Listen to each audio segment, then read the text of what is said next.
today is August 19. So, ayan. Baha na. Tinaas ko na yung pantalon ko. Ayan o.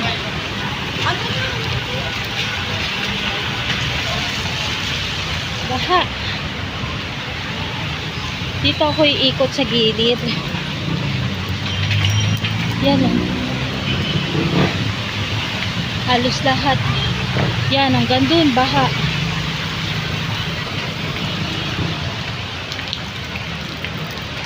Dapat pala may kapote ako. Yan. Okay.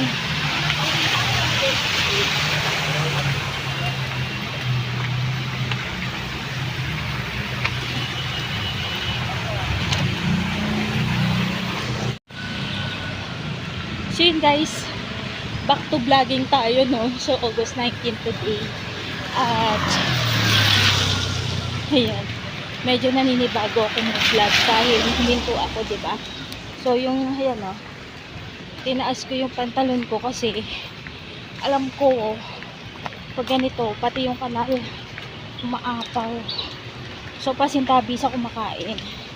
Dito ako dumaan sa gilid dahil dito yung walang baha. Yung dinadaanan kong highway, yun, may mga bata nang lumalangoy. So 5:07 kami nag-out, maaga kami umalis or pinauwi kasi hindi ko alam kung may kumislap kasi kanina yung kuryente namin, yun, tinamaan.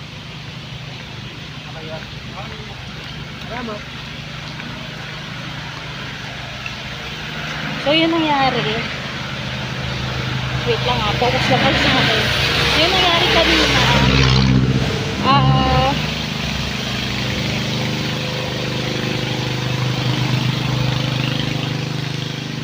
humangin ng malakas, tapos may biglang lumiwanag, yung pala baka tinamaan yung kable ng kuryente.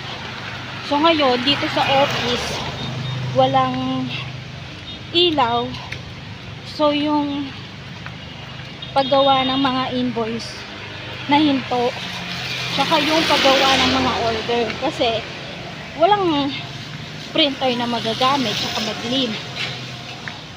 So yun, hindi rin nila mamamonitor yung ipapaikot ko na order form. So yun lang, maaga tayo. Yun nga lang, bawas to sa sahod.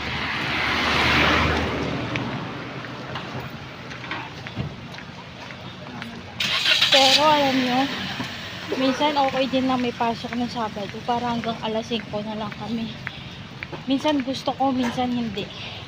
Gusto ko dahil hanggang alas 5 lang yung oras, hindi na kami hanggang 6:30. Yun nga lang, pag hanggang Sabado naman, hanggang alas 5 nga kami, may mga okasyon na hindi naman ako makakasama. Dahil ang kapatid ko, wala yung pasok Sabado, Linggo.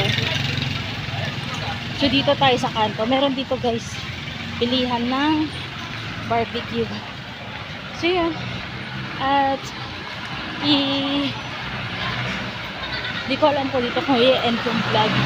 So ito yung buhay empleyado. So sa mga bago guys, sa iba na ako nagtatrabaho, wala na ako sa Quezon City. At meron na akong oras. So yun lang. Ito na yung bagong routine ko. Ito na yung bago kong ginagawa.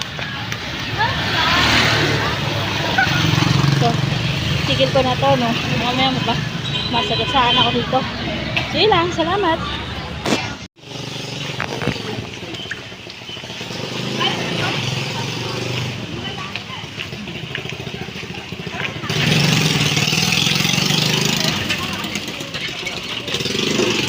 So dito mababa lang yung baha compare dun sa unahan. So dito na lang tayo.